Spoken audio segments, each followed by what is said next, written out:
House oversight hearing, Jasmine Crockett and Kevin McCarthy clashed over a sharp accusation. Did McCarthy funnel more than $250,000 in political funds into personal luxury while asking the public to tighten their belts? He opened by mocking her as a budget drain and a media stunt. But just minutes later, Crockett flipped the entire room with evidence that shook America. If this is how the powerful spend our trust, then what else are they stealing behind our backs? Stay with us. This is a story worth every second of your time. The marble walls of the House Oversight Committee chamber stood silent witnesses to a political reckoning. The room, packed shoulder to shoulder with aides, reporters, and stone-faced lawmakers, crackled with anticipation as cameras blinked red, live feed rolling nationwide. This wasn't just another hearing. This was a staged war zone, and everyone knew who was about to walk into the fire. The agenda was clear: to investigate Kevin McCarthy's alleged misuse of PAC funds totaling over $250,000, funneled into private resorts, Age Bordeaux, and luxury suite tickets to Lakers games, all during a time when Americans were drowning in inflation and evictions. The irony was acidic. Jasmine Crockett, the firebrand congresswoman from Texas, had triggered this very hearing after weeks of combing through financial records buried under procedural fog.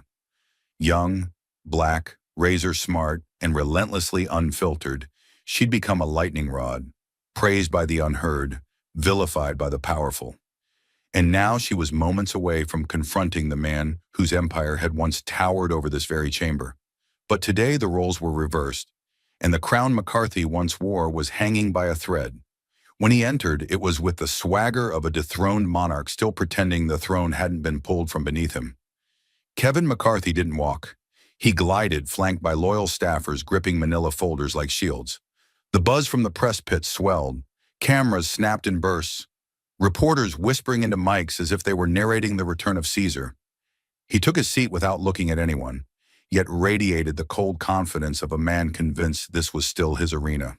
His suit was immaculate, his hair meticulously parted, his face unreadable. But his eyes carried defiance, not remorse. Across from him, Jasmine Crockett sat silent, poised, fingers resting lightly on a stack of sealed documents. She didn't blink. She didn't breathe heavy.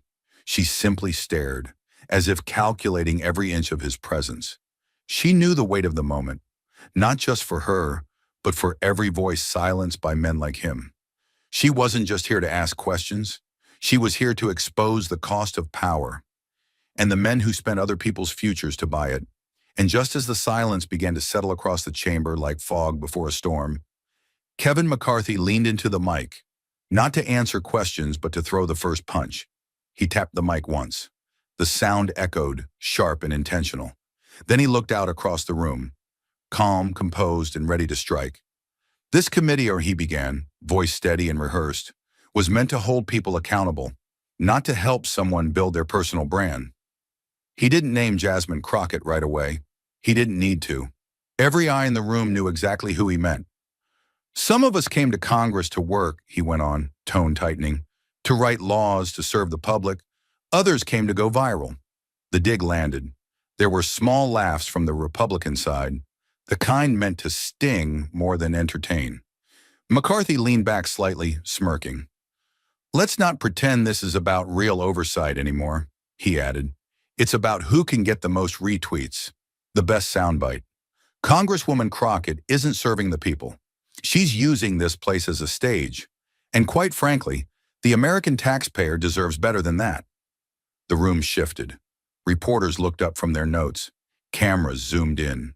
A few aides nodded, others exchanged quiet glances. Jasmine sat still, her hands folded on the desk, not moving a muscle. She didn't look down. She didn't break eye contact. Her face said nothing. But her eyes said everything. They were focused, sharp, locked onto McCarthy like she was measuring the exact moment to strike. Around her, the laughter grew, polite but pointed. One conservative aide whispered, "That'll be trending in 5 minutes." Another chuckled under his breath, "She won't recover from that." But Jasmine didn't flinch. She didn't raise her voice, because she wasn't here to win a moment. She was here to reveal a pattern, And she knew better than anyone. The louder they laugh at you, the more afraid they are of what you're about to say next. But McCarthy wasn't done. Not when he smelled weakness. With the press still feeding on his opening jab, he shifted gears, not to defend himself, but to drag Jasmine deeper into a narrative he had carefully prepared to control. He reached down and lifted a crisp stack of paper with the precision of a showman who knew his next move would dominate headlines. Since transparency is the theme of the day, he said, eyes scanning the chamber, let's take a look at the spending habits of one of our loudest members. He flipped the first page with deliberate slowness, letting the silence stretch long enough to spark tension. Then he read aloud, not evidence, but ammunition, a list of office expenditures pulled out of context, exaggerated in tone, and framed to sound scandalous. $6,412 on staff travel in Q2. Another $2,300 on community outreach mailers. Thousands in district meetings, none of them audited. You call that fiscal responsibility? His voice sharpened, leaning into every syllable with the confidence of a man who had turned truth into theater. The numbers weren't illegal, weren't even unusual, but framed in the right light, they became suspicion. That was all he needed. This is what hypocrisy looks like, he declared, turning to the cameras. The progressive left rails against corruption while hemorrhaging taxpayer dollars with no oversight of their own. The effect was immediate. Republican lawmakers clapped like trained jurors, satisfied not by justice, but by the performance of it. A Fox News producer, seated near the wall, tapped rapidly on her phone. Within seconds, a tweet exploded onto the timeline. Crockett spending exposed. Glass house. Meat stones. The chamber buzzed. Reporters leaned forward. Laughter, smug and rehearsed, spilled from McCarthy's side like a leak of power reclaimed. On the surface, it was working. The narrative was tilting. The room was shifting. And Jasmine, she didn't respond. Her face didn't change. She didn't even blink. But beneath her calm, the unfairness of it all pressed like a weight on every rib. She was being painted as the problem by the very man under investigation. The one who used PAC money to fund beachfront retreats and private box seats was now wagging his finger at staff coffee budgets and town hall flyers. It was a masterclass in projection, and every second of it was being televised. But Jasmine Crockett didn't interrupt, because she knew real power doesn't panic, it prepares. The chamber had turned against her, not with shouts or slurs, but with something colder. The quiet complicity of those who knew better and chose to disappear anyway. Jasmine leaned toward her mic, voice steady but edged with urgency. Mr. Chair, I need to respond to... Click. The microphone snapped off with surgical precision, as if someone had been waiting for that exact moment. She blinked, not in surprise but in calculation. Around her, no one stirred. The Democrats, her colleagues, her supposed allies, kept their eyes down. One adjusted his glasses, another tapped his pen. Not a single one looked her way. They weren't confused. They were afraid. Afraid of being next, afraid of McCarthy's media machine, afraid of being accused of siding with the angry black woman trope that political survival demanded they avoid. Jasmine pressed the button again, firmer this time. I will not allow false claims. Click. Cut off once more. No ruling, no objection. Just silence. Institutional, deliberate, and unmistakably targeted. The kind of silence that doesn't happen by accident. It happens because someone wants it that way. McCarthy seized the moment like a wolf that smelled blood in still water. He turned slightly, not even facing her fully, and let the venom slide from his tongue like it was casual truth. Congresswoman, he said with that same smirk, the one meant to belittle without breaking a sweat. When you've learned how real politics works, feel free to come back and speak with the grown-ups. Laughter spilled across the aisle, not loud but cruel, condescending, controlled, the kind of laugh that carries history behind it. Jasmine's jaw locked, but she didn't speak, because she knew that if she did, they'd turn her tone into the story. They'd weaponize her volume, not her facts. What made it worse wasn't just the insult, it was the silence that followed. The silence of Democrats who knew the truth, who had read the same reports, who knew this hearing had started because of her work. And still, they said nothing. It wasn't just isolating, it was betrayal. Designed, precise. And yet Jasmine didn't crumble. She didn't fold. Because some people walk into rooms to be accepted. She walked into this one to be remembered. She had taken the insults, absorbed the silence, watched her own party look away. And yet, Jasmine Crockett didn't crack. She recalibrated. And when she finally moved, it wasn't to defend herself. It was to detonate something no one in that room saw coming. Her fingers moved slowly, deliberately, brushing past the untouched notepad on her desk and reaching beneath the table. She didn't rush, didn't speak, didn't even glance at the man who had just tried to humiliate her in front of a nation. Instead, she pulled out a black folder, thick, crisp-edged, and sealed with a security clasp that clicked open like the cocking of a gun. Across the front, in red block letters, it read, "PAC Disbursement, Rancho Palos Verdes, Confidential." The room tensed. A camera on her left zoomed in, catching the words with crystal clarity. Screens lit up in the press gallery. Reporters sat up straighter. For the first time in the entire hearing, the silence wasn't meant to silence her. It was anticipation. She placed the folder on the table, perfectly centered, and tapped the cover once. Not hard, not loud, but with purpose. Then she looked up, her voice soft but unshakable, and said, "I only have a few questions and a few disbursement records." It wasn't a rebuttal, it was a warning.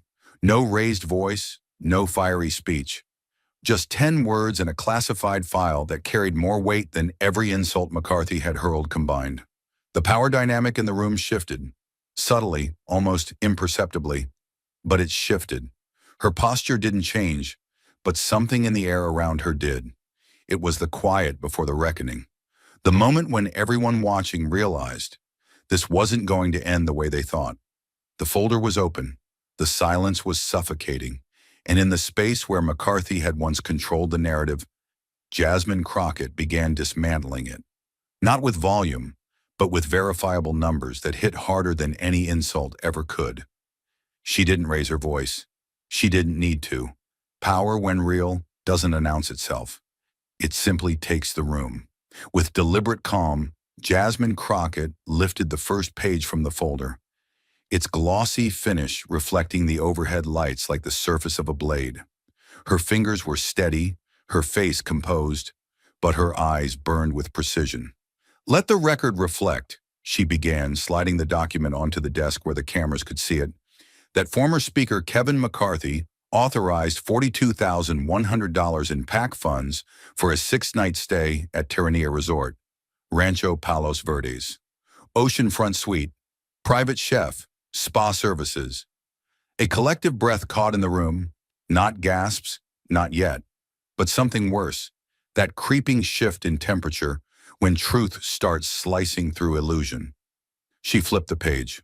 On June 14, $11,200 was billed to a Napa Valley wine retailer. 6 bottles of Chateau Margaux, 2000 vintage, shipped directly to a non-listed residential address. Murmurs rippled across the benches. Laptops clicked open. Phones were already recording. Crockett didn't glance up. Her focus was surgical, her tone clinical. She wasn't prosecuting. She was dissecting. On July 3rd, another $34,000 was processed for what the disbursement form calls strategic outreach. She paused, turned to face McCarthy. "The attached invoice is for a VIP suite at the Lakers-Celtics game. Private entrance, bottle service, parking for 3. McCarthy's lips twitched, but the smile never fully formed. His jaw clenched instead. His fingers, once folded confidently on the table, began to twitch against his palm. The laughter that had filled the room earlier had gone still. It was replaced with the rhythmic tapping of reporters typing as fast as they could, and the nearly imperceptible hum of broadcast equipment shifting focus from him to her. She pulled out another document, this one color-coded, every line item matched to a PAC debit, each time-stamped, categorized, and cross-verified. "In total," she said, tapping the top of the summary page, $258,400 in unexplained expenditures. Then slower, all filed under terms like wellness consulting, outreach engagement, and, my personal favorite, relational development. There was no sarcasm in her voice, just clarity, just truth, sharpened to a point and placed directly under the spotlight. McCarthy let out a short laugh, dry, defensive, the sound of a man trying to brush off a building collapse. Context matters, he muttered, more to himself than anyone else. But no one saved him. No one jumped in. Even the Republican side, previously so full of swagger and smirks, had gone unnervingly quiet. A few members scrolled their phones. One adjusted his tie and avoided eye contact. Jasmine took a breath, then placed a printed image in front of the committee. It was a still frame from security footage. Time-stamped the exact date of the strategic outreach invoice. It showed McCarthy exiting a private elevator at Crypto.com Arena, a PAC staffer trailing him, holding what appeared to be a gift bag and bottle. She didn't say a word. The image said enough. The projection screen behind her flicked on. The same document she had held up now appeared in high resolution for all to see. She spoke again, and this time the voice wasn't calm. It was steady in a new way, colder, tighter, as if each word carried the weight of a promise. This isn't about receipts. It's about what those receipts say, about what they imply, and about the fact that while everyday Americans were told to tighten their belts, the man who once lectured this chamber on fiscal discipline was sipping Bordeaux in a skybox on donor dollars. McCarthy tried to speak. The mic caught the start of a breath, but Crockett didn't break. "Not yet," she said without turning. "I'm not finished." Her eyes scanned the panel, locking with the chair, then sweeping across the Democratic side. Some of her colleagues finally looked up. Shame flickered in a few of their faces. She didn't need their approval. What she needed, and had just taken, was control of the room. She pulled one final sheet from the folder, slid it beneath the camera lens, and read, Line 47, August 19th, Community Outreach Meeting, $5,700. Location, Soho House, Malibu. Attendees, undisclosed. She let that hang for a moment. There's no record of minutes, no posted agenda, no guest list. Just a line item and silence. The documents were now public, the numbers undeniable, and the oxygen in the room had thinned to a wire's edge. Jasmine Crockett leaned in, not to argue, not to retaliate, but to ask the one question that sliced through the noise like glass through silk. She didn't speak right away. She let the silence stretch, not as a pause, but as pressure. Every second another turn of the vice on a man now exposed.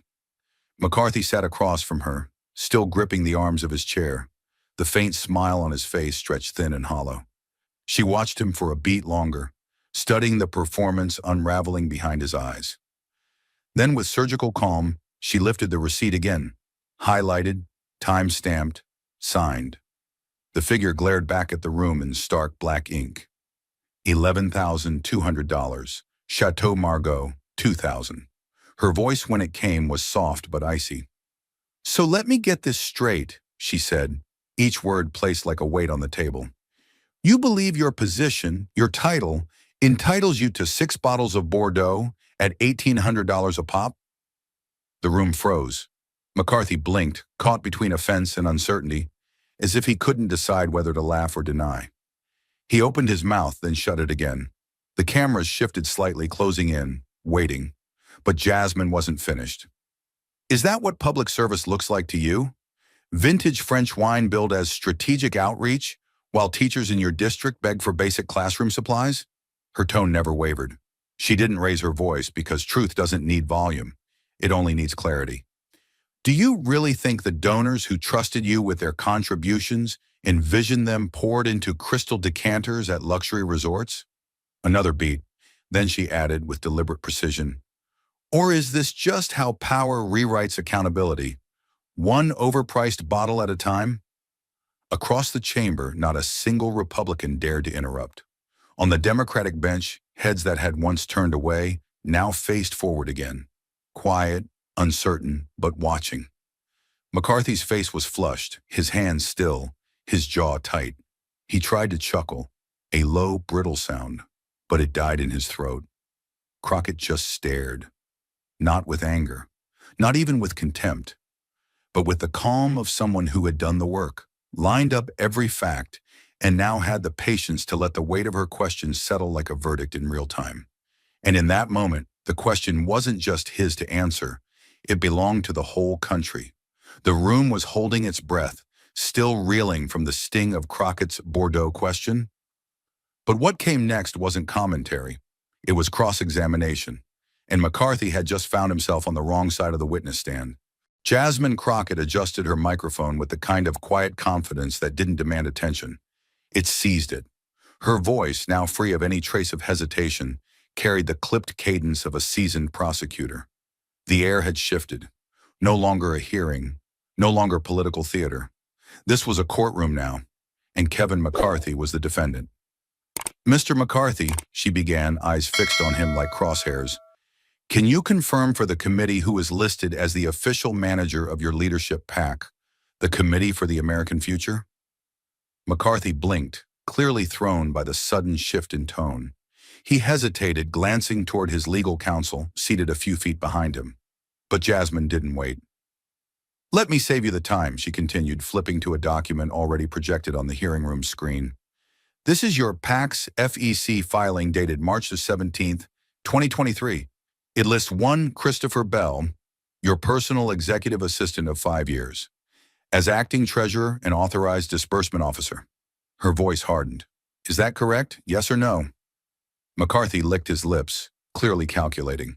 "That is accurate, yes," he admitted, his tone now noticeably thinner, the confidence evaporating with every syllable. Jasmine leaned forward, eyes narrowing, her tone now laced with cool incredulity. "And just to clarify, Mr. Bell has no background in accounting, federal compliance, or campaign finance law?" McCarthy stiffened. "He's a trusted member of my staff." "That's not what I asked," Crockett snapped, cutting him off like a scalpel. "Does he have formal training in financial oversight or compliance with FEC regulations?" There was no way out of this one. "No," McCarthy muttered. Jasmine nodded once, like a chess player watching a piece fall exactly where she had predicted. Then, without pause, she struck again. "And are you aware that according to internal documents obtained by this committee, over $250,000 in PAC disbursements were personally authorized by you, without any independent review, audit, or financial committee approval?" McCarthy shifted in his chair.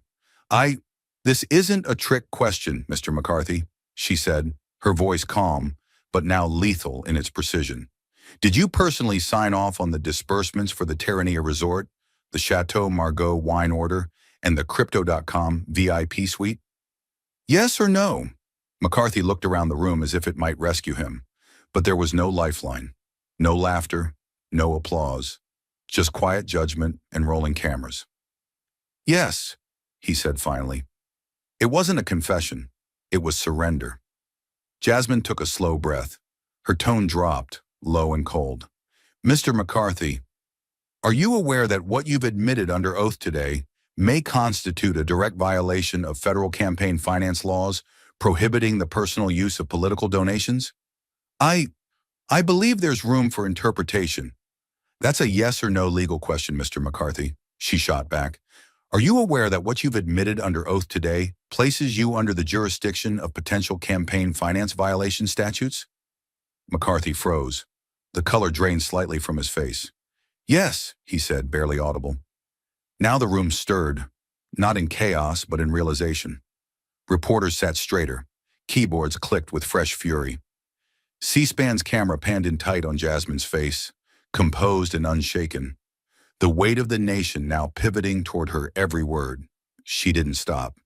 "I am formally requesting that this committee submit today's transcript and related financial exhibits to the FEC and the Department of Justice for independent review," she said, now turning toward the chair. "Because this committee may have begun as a platform for deflection, but it will not end as a sanctuary for corruption." A beat of silence. Then she turned back to McCarthy one final time. "You walked in here today believing your past power would shield you from present truth," she said quietly. You weaponize procedure, condescension, and the silence of others to bury what you thought no one would dare bring to light. But today, Mr. McCarthy, under oath on the record, you answered to something even bigger than this committee. She paused. You answered to the public. The room was dead still, and in that stillness, McCarthy, the former speaker, the self-styled tactician, the man who had once controlled every lever of House power, sat alone, no longer in control of the moment, the room, or even the story. He had become the story, and Jasmine Crockett, with nothing more than a file folder, a legal code, and her voice, had just rewritten its ending. The walls had already begun to close in. Fiscal violations, personal misuse, public embarrassment. But now Jasmine Crockett reached for the final nail, not forged in numbers, but in intent. And what she held wasn't just a receipt, it was a confession. Jasmine didn't raise her voice. She didn't need to. The energy in the room had shifted again. Less courtroom now, more like a detonation site just seconds from ignition. She reached slowly for a different folder. This one unmarked, slimmer than the financial records, but somehow heavier. There was no label, no introduction, just a quiet tension as she laid it flat and flipped it open. Her fingers moved with precision, unsealing the top document and holding it without comment, letting the cameras catch the heading. Email exchange, March 12th, 2024. Subject, Q2 Legislative Strategy and Fundraising Alignment. Then she spoke, her tone flatter now, factual, like reading evidence into a record. This is an internal communication, she began, between Kevin McCarthy and two senior members of his political staff. It was obtained through whistleblower submission from a former aide, verified by cybersecurity experts under committee protocol, and corroborated by email headers and authentication chains. McCarthy visibly tensed. His eyes darted to the screens now lighting up behind Crockett. She didn't look at him. She didn't have to. The email in question reads, and I quote, "If Chevron can bump their contribution by another $50,000, I'll shelve the emissions bill for one more quarter. We can float a delay on committee referral until late summer. No one will notice." She let the words land. She didn't rush to the next sentence. She gave them space, let the oxygen twist around every syllable until it burned. Across the chamber, chairs creaked as lawmakers leaned forward. Journalists stared at the projection screen, some frozen mid-keystroke, others simply whispering, "Oh my God," into hot mics. On the far left bench, one Democratic aide dropped their pen. The gravity of it was immediate. This wasn't rumor. This wasn't inference. This was legislative barter. A direct transaction between corporate dollars and public policy. Crockett continued, now moving to the second page of the printout. Another email, dated April 2nd, 2024, reads, "Need to keep Valero warm. Remind them about the ethanol tax break. That's worth more than we're asking. Circle back post-break with PAC invoice." She looked up then, not to McCarthy, but to the committee chair. These communications suggest a pattern, not isolated incidents, not misinterpretations, a pattern of exchanging public policy outcomes, or the obstruction of them, for direct financial gain. That's not lobbying. That's trafficking legislation. McCarthy tried to speak, but no one yielded the floor. His mouth moved, but his mic stayed off, deliberately. Crockett wasn't finished. "I want to be clear," she said, now standing fully upright. Her presence, already commanding, had become immovable. "This is not about partisanship. This is about the integrity of lawmaking in the United States Congress. When a sitting member offers to stall, sabotage, or suppress legislation, not for reasoned debate, not for the public interest, but for a $50,000 check, that member is no longer serving the people. They're auctioning democracy." A low wave of murmurs rolled across the room. It wasn't noise. It was disbelief turning into realization. She turned back to the email. The bill referenced the emissions control measure known as HR 7234 was set to introduce penalties for carbon overproduction in oil and gas refining. It was expected to reduce emissions by nearly 12% over 5 years. That delay McCarthy offered in exchange for money, It meant 3 more months of unchecked pollution, thousands of additional tons of carbon into the atmosphere, and it meant nothing to him, except a line item on a spreadsheet. Now she did look at McCarthy, not with anger, not even with satisfaction, but with clinical detachment. Did you think this wouldn't surface? That you could reduce the democratic process to a casual transaction and the paper trail would dissolve into the air like exhaust? McCarthy stared ahead, face pale. His fingers twitched against the table, and the room caught it. Crockett moved closer to the monitor and brought up a third document. A response from McCarthy's deputy chief of staff. It read simply, "Understood. Will advise Chevron PAC team. Have invoice ready post-filing deadline." She raised her eyes again. Invoice. For legislation. Then she turned to the committee. "Mr. Chairman, I move that this document set be entered into the official record under Rule 7-14 with accompanying certification from the Cybersecurity Office. I also move that we open an immediate referral to the House Ethics Committee and the Department of Justice, as this matter may constitute not only a violation of campaign finance law, but potential bribery under Title 18, U.S. Code Section 201. The room had stopped functioning like a hearing. It was now something else, something historic. But Crockett wasn't finished. Kevin McCarthy didn't just misuse funds. He didn't just reward himself with wine and resort views while his constituents struggled with gas prices and medical debt. He actively traded legislative influence, the very purpose of this chamber, in exchange for corporate favor, and he put it in writing. The screen went dark, and in the silence that followed, the sound of a crumbling legacy was louder than anything anyone dared to say. There are moments when silence is heavier than sound, when the absence of defense becomes the loudest admission of guilt. And just as the weight of Crockett's revelations settled over the hearing room like a storm, McCarthy broke, not with logic, not with rebuttal, but with fury. Kevin McCarthy rose to his feet like a man trying to escape gravity. His chair scraped violently across the floor, its echo ricocheting off the marble walls of the Oversight Committee room like a warning shot. The cameras zoomed in. Reporters leaned forward. The nation, through 100 live streams, leaned with them. "This is a damn setup," he roared. It wasn't the polished voice of a former speaker now, not the smug, composed authority of the man who once held the gavel over the House of Representatives. This was a raw, unvarnished outburst. Primal, cracked, trembling at the edges. A man who had built his legacy on controlling the room had just lost it in front of millions. His fist balled at his sides, jaw clenched as he spat the next words. "This entire thing, these leaks, this performance, it's a coordinated political ambush. Dirty, underhanded. This isn't justice, it's theater." Jasmine Crockett didn't move, not a twitch. She simply watched him unravel, watched him burn. Around him, even members of his own party shrank back. Senatorial suits stiffened, brows furrowed. One Republican congressman from Georgia, who had previously spent the hearing nodding in rhythmic agreement with McCarthy's interruptions, slowly stood. He said nothing.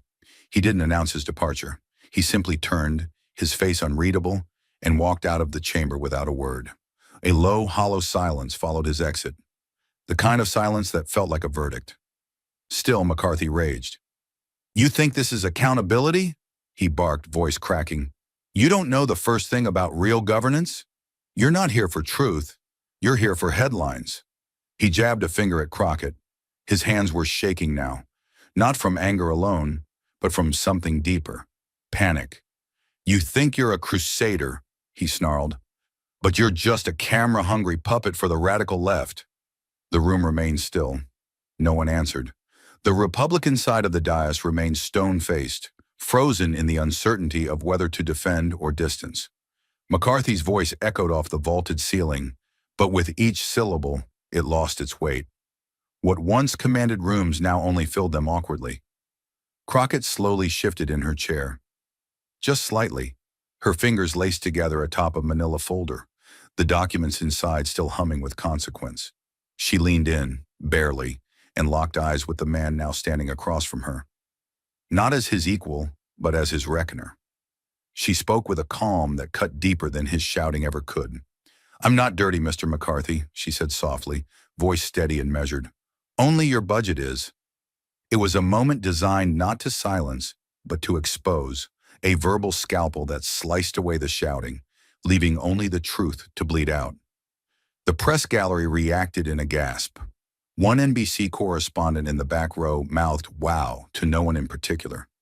The stenographer, who had typed through years of hearings without emotion, actually paused, fingers hovering above the keys, registering the weight of what had just been said.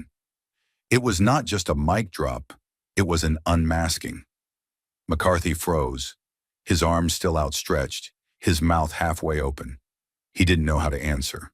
There was no speech prepared for this, no talking point, no pivot, just the weight of being called out, naked and raw, by a woman who refused to blink. Crockett leaned forward slightly more now, her voice still low, but each word heavy with precision. "Don't confuse exposure with attack," she said, eyes narrowed like a trial lawyer about to close. "No one twisted your words. No one forged those documents. The only thing that made this hearing dirty was your signature. On those checks, on that email, on the decisions you made, not for your constituents, but for your donors." McCarthy's hands slowly lowered to the table. His shoulders sagged. For a moment he looked around, scanning the room for someone, anyone, who might leap to his defense. But there were no allies rising, no outraged defenders charging in. The silence was suffocating, and Crockett wasn't done. "The difference between us," she said, her tone now surgical, "is that I came here with evidence. You came here with excuses. I spoke with documents. You shouted with desperation." She paused. The pause was deliberate. She let the moment breathe, because even silence in the right hands is a weapon. "And if you think this is political theater," she added, "maybe that's because it's the first time in years someone has forced you to play a role you can't script." The impact landed like a thunderclap in a cathedral. A Republican aide at the far end of the bench whispered something to their colleague. Even that small motion was caught by the cameras. This was no longer a hearing, it was a reckoning. McCarthy sat slowly, as if realizing for the first time that standing had only made the fall steeper.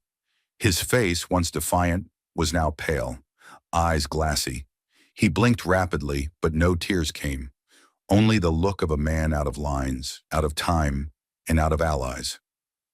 Jasmine Crockett exhaled through her nose and gently pushed the final folder back across the table. The moment was over, but the fallout had only just begun. The shouting had stopped. The documents had been laid bare. But the most lethal weapon Crockett carried wasn't a piece of paper. It was a question, one that pierced not policy, but soul. She didn't raise her voice. She didn't need to.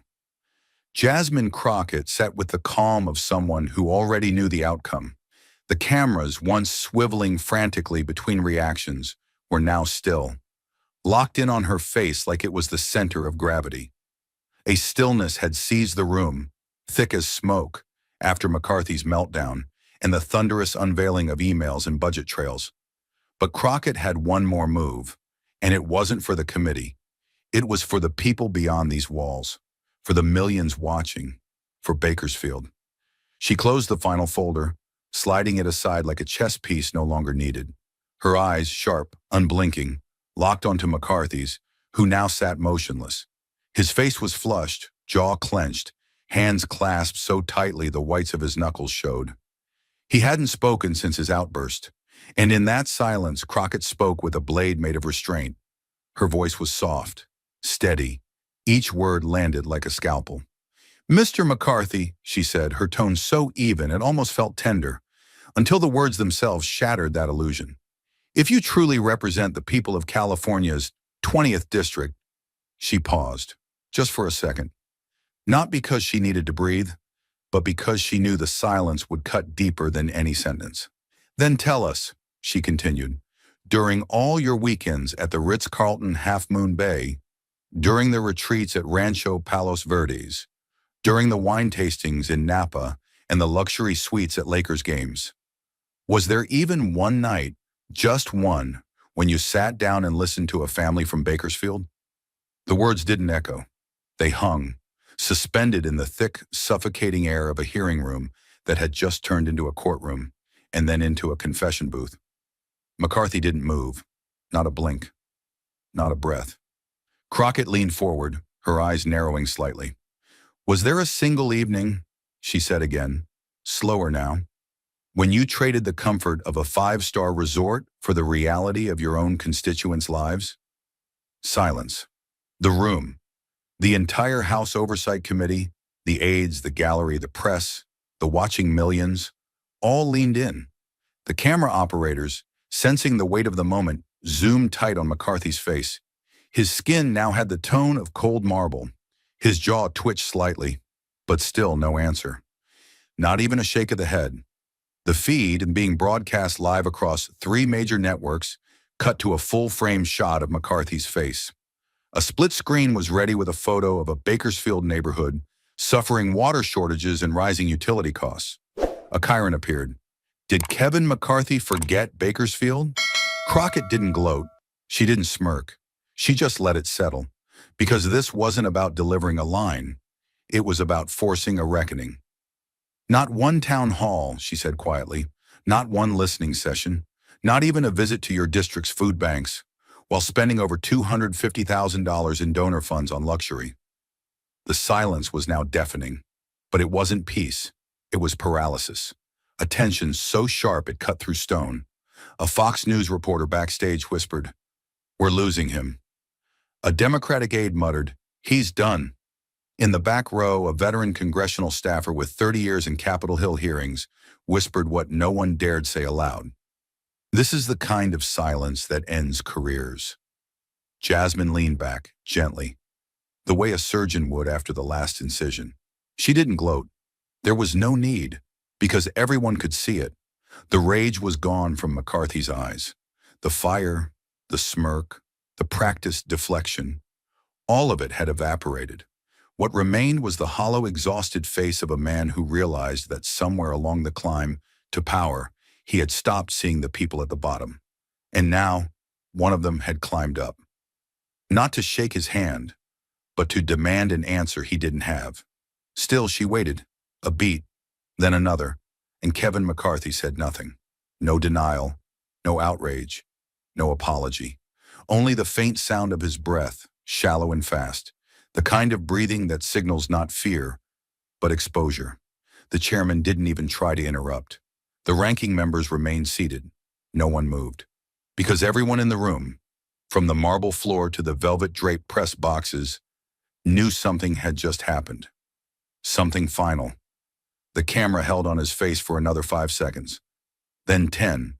No edit, no escape. Just his silence, broadcast in high definition to the entire country. Then at last, Crockett broke the silence. Not with a scream, but a whisper.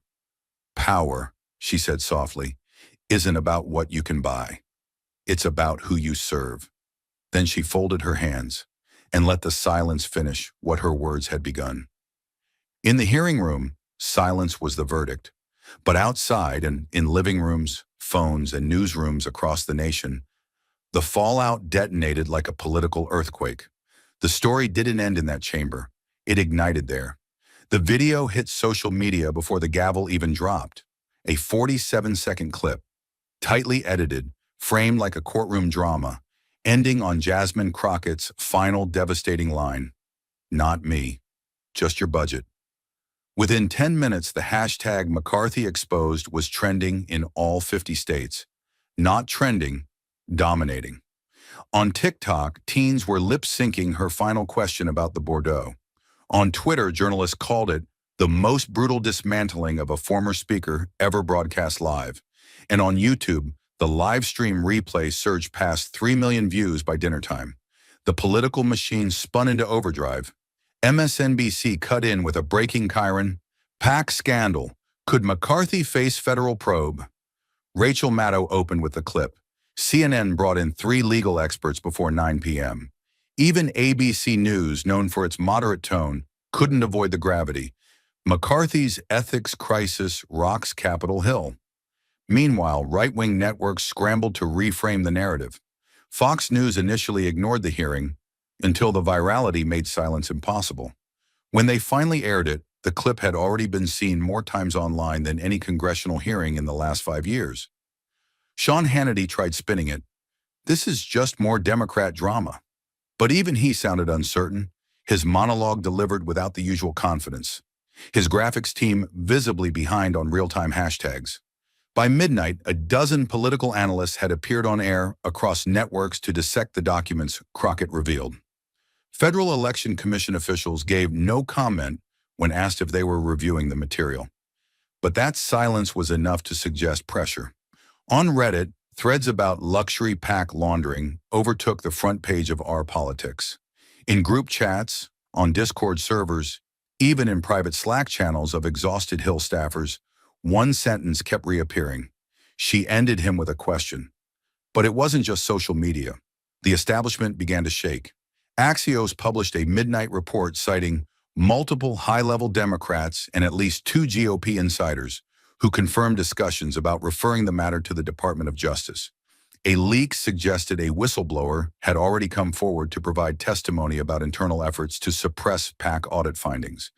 Within 24 hours, Politico was reporting that House leadership, privately, had grave concerns about the optics and legality of McCarthy's expenditures. And in Bakersfield, the very district he was accused of abandoning, the impact was immediate. Local newspapers ran headlines like, 6 nights at the Ritz, 0 in Oildale? Talk radio lit up.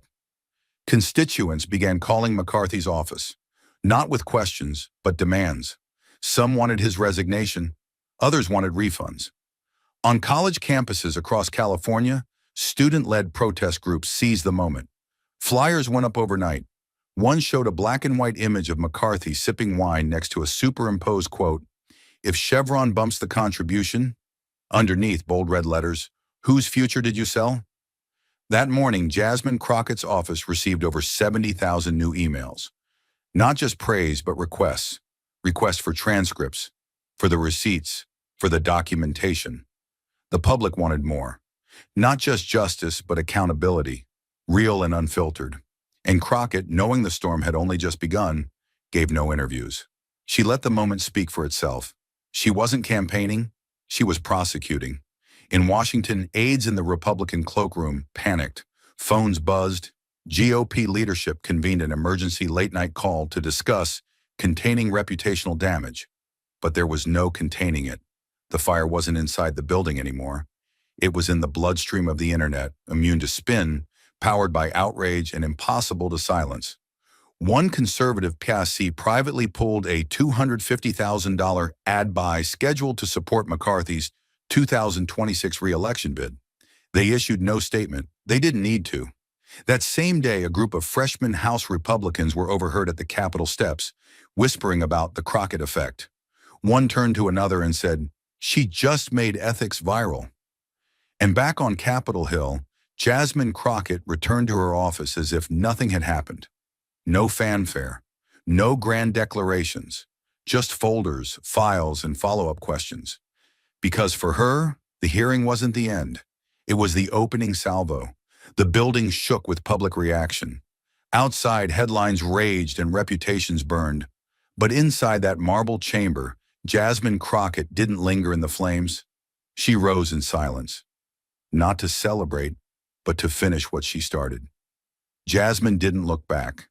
The hearing room was still buzzing. Voices hushed, cameras packing up, journalists texting feverishly into phones that wouldn't stop vibrating.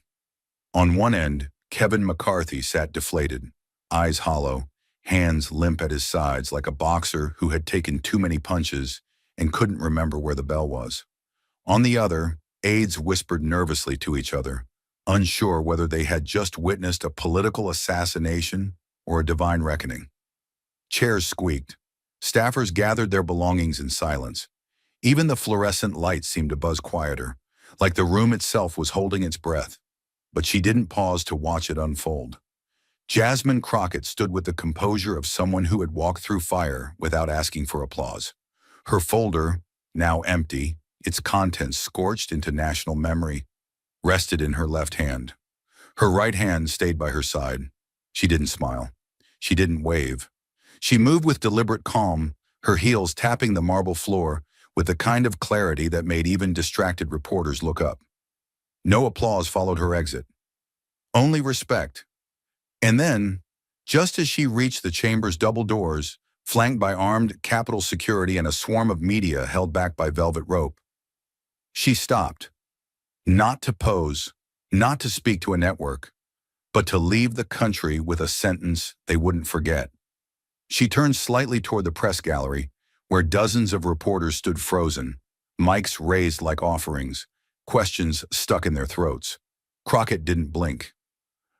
"I didn't come here to shout," she said quietly, voice low but firm, amplified only by the room's silence. "I came to bring light to what's been hidden for far too long." Then she turned and walked out. No thunder, no music, no dramatic cue, just truth, left hanging in the air like incense after the fire. In that moment, something shifted. A CNN reporter dropped his pen. A Fox News producer cursed under her breath.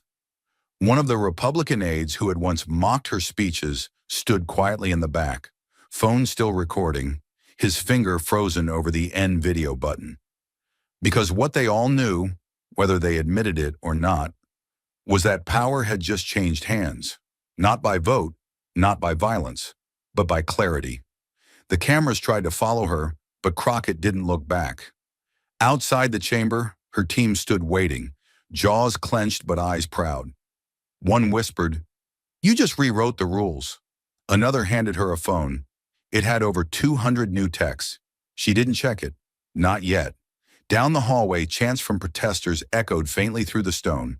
But they weren't shouting her name. They were shouting a demand. For audits, for resignations, for truth. She didn't stop to bask in it. She had heard cheers before. They weren't why she came. What stayed with her instead were the faces, the invisible ones. The single mother in Bakersfield, working 3 jobs and still rationing insulin. The veteran who couldn't afford his rent but read headlines about PAC-funded wine. The teenager who watched the hearing from a school with outdated textbooks, wondering why his future cost less than a luxury suite at Crypto.com arena. That's who she had spoken for. That's who had just won. Quietly, irrevocably. Behind her, the hearing room began to empty. McCarthy's staff tried to gather his papers, fumbling as they bumped into chairs. He remained seated, eyes unfocused, like a man who had lost a war but didn't yet know which battle ended it. One of his closest allies placed a hand on his shoulder. He shrugged it off. But Crockett never saw it. She was already gone, not to celebrate, not to collect praise, but to continue. Because for her, this was never the final act. It was only proof that light, steady, focused, unyielding, can tear through even the deepest corners of the rot. And sometimes it doesn't have to scream to be heard. It only has to speak once. She didn't walk out to applause. There were no confetti cannons, no triumphant music, just marble silence, and a nation still holding its breath. But when the echoes of that final sentence faded, something far more lasting remained. A lesson too long buried and finally unmistakably lit. The story was never just about receipts, not about wine lists, luxury resorts, or numbers typed neatly onto financial disclosures. It was about value, the kind we give to power and the kind we forget to give to people. And Jasmine Crockett, in a single hearing, reminded the country that accountability isn't an attack. It's a moral obligation. Her voice didn't shake because she wasn't there to destroy someone. She was there to restore something: fairness, integrity, vision, and perhaps most hauntingly, memory. Because America has a habit of forgetting the ones who don't shout loud enough. The school teacher with the leaking roof, the single father facing eviction, the dialysis patient counting down insurance rejections. In a system too often built on spectacle and spin, their needs get buried beneath the weight of someone else's wine-soaked packed dinner. But Crockett forced the cameras in the country to look directly at them. She didn't scream. She didn't plead. She simply refused to let silence protect power any longer. The lesson at its core wasn't about one politician's fall. It was about who we choose to protect and who we ignore when we do. It was about the fact that a man could spend $1,800 on 6 bottles of Bordeaux with political funds, while hundreds of thousands in his own district still rely on food banks that beg for funding. That when faced with a question about his people, Kevin McCarthy couldn't answer, not because he forgot, but because he never had to remember. And that's what Jasmine exposed, not a scandal, a disconnect between image and impact, between authority and service, between wearing the title and doing the job. She stood before the committee not as a symbol, but as a counterweight to every unchecked dollar, to every silenced aid, to every ethical loophole written by the powerful for the powerful, and she did it without ever raising her voice. Because here's the truth, when justice is undeniable, it doesn't need to yell. It just needs to show up and refuse to blink. There was something deeply human in the way she handled it all. No victory lap, no Twitter thread of self-congratulation, just a quiet line, delivered to the nation, but meant for the unseen. I didn't come here to shout. I came to bring light to what's been hidden for too long. And with that light came reflection, not just in McCarthy's camp or among his donors, but in living rooms across the country. Teachers wrote to her, nurses, union workers, even conservatives, who may have disagreed with her policies, but couldn't deny the clarity of her purpose. Because what Crockett offered wasn't just accountability, it was dignity, reclaimed from the jaws of luxury, from the hands of those who treated public service like a personal bank account. And that's the lesson, that no one, no matter how powerful, should be too insulated to answer for the lives they were elected to serve. That justice isn't always thunderous. Sometimes it walks into a hearing room wearing heels and holding sealed documents, and it asks questions no one else had the courage to ask. By the end of the week, ethics lawyers were quoting her testimony in legal filings. Professors were dissecting her hearing strategy in civics classes. Protesters carried signs with her final line beneath black and white screen caps. But Crockett wasn't in front of cameras anymore. She was back to the work, drafting letters, requesting audits, preparing for subpoenas that might follow. Because she knew something most in power forget. Truth doesn't win in one day. It wins every time you choose to show up again, even when no one's clapping. She had faced deflection, gaslighting, public mockery, even open disrespect from her own colleagues. She had been interrupted, underestimated, and accused of turning politics into performance. But when the performance ended, she stood. And the facts did too. And that is the lesson for every voter, every donor, every cynic who stopped believing this system can still bend toward justice. It can, but only if someone is willing to drag the truth, kicking and screaming, into the light and ask it one more question. The room had emptied, the cameras dimmed, the echoes of truth still lingered in the air. But as the world turned back to its routines, one question flared behind every pair of watching eyes. Now that we know, what do we do? What Jasmine Crockett did inside that hearing room wasn't just expose a man. She exposed a system, not with rage, but with resolve. She didn't ask the country to cheer for her. She asked it to wake up. And now that the documents are public, now that the receipts have been aired, and the silence shattered, we are left standing at a crossroads. This is not where the story ends. This is where we decide if it was ever worth telling. Because make no mistake, they are counting on our silence. They always do. The powerful do not fear exposure. They fear momentum. They fear what happens when one voice like Crockett's becomes 10,000 voices, knocking on office doors, flooding congressional voicemails, turning shame into subpoenas. McCarthy sat in that chamber, cloaked in legacy and entitlement, believing that he could outlast the headlines, that the fury would peak, fade, and vanish like it always does. But this time, it doesn't have to. This time we can turn the viral into the irreversible. We can convert every share, every retweet, every stunned comment into fuel, into pressure, into policy, and yes, into consequences. Because the documents Jasmine laid down were not just financial, they were moral. They were a mirror held to a political machine that has traded principle for perks and people for power.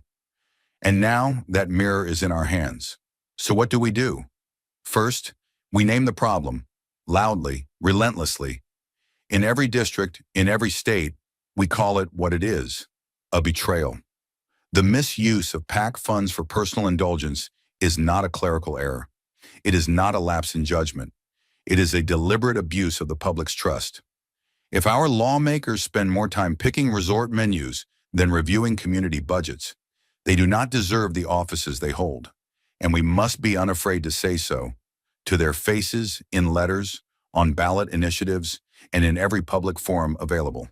Second, we demand investigation. Public hearings are not enough. Transparency is not a gift. It is our right. We must press for full federal review of PAC-related expenditures, not just for McCarthy, but across the board. Every name, every dollar. Because sunlight must not fall only where cameras are pointed. It must shine in the corners where no one's watching, where real decisions are made. Third, we protect the truth tellers. Whistleblowers made this possible. Staffers leaked internal emails not to go viral, but to stop something wrong. Those people, often young, unpaid, scared, and targeted, need legal protections, not retaliation. We must fight for federal safeguards that make it easier, not harder, to expose corruption from within. Because the next Jasmine Crockett may not be a lawmaker. She might be a 25-year-old assistant watching her boss bury misconduct behind donor dinners. And she must know that the country will stand behind her when she steps forward. Fourth, we localize the battle. McCarthy may have been the one on trial, but this is not about one name. This is about a culture, about the way we let campaign money move unchecked, the way influence is bought in dinners instead of debates, the way we've accepted that the rich are simply better at governing, even as they forget who sent them there. We take this to city councils, school boards, state legislatures, because corruption does not trickle down. It starts at the top, but it seeps into everything. And fifth, maybe most importantly, we remember. We do not forget this next week. We do not let the next scandal bury it. We burn it into our civic muscle memory. Because history is not changed by heroes alone. It is changed by the people who refuse to look away once the lights go out. Jasmine didn't just expose spending. She exposed a pattern, a sickness, one that thrives on our exhaustion, our cynicism, our belief that nothing ever really changes. But she showed that it can. Because one woman, standing alone with nothing but documents and conviction, shifted the nation's gaze and held it. She made ethics trend. She made truth louder than money. And now we carry it forward. So here is the call. If you watched that hearing and felt your pulse race, act. If you whispered, finally someone said it, say it again, louder. If you felt anger, disbelief, or even hope, turn it into movement. Write your representatives, not once, but until they answer. Show up at town halls, bring questions, bring facts, bring fire. Start petitions for financial transparency. Ask every candidate how their PAC funds are spent. Challenge them. Follow the money. Follow the silence. Organize panels. Teach-ins. Public forums. Make this moment echo. And when election season comes, remember it all. Not just the wine. Not just the quote. Remember how it felt to watch someone put it all on the line, not for power, but for principle. Remember the fear in their eyes when they realized the public wasn't going to look away this time. Remember how close we came, not to spectacle, but to justice. This is not about turning the system upside down.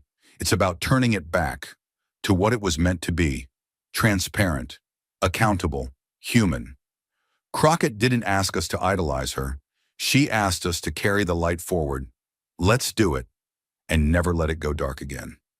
Thank you for watching until this moment and for standing with us on this journey for justice. Your support means everything. Like, subscribe, and turn on notifications so you never miss what's next.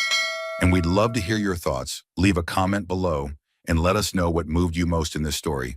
Together, our voices make a difference.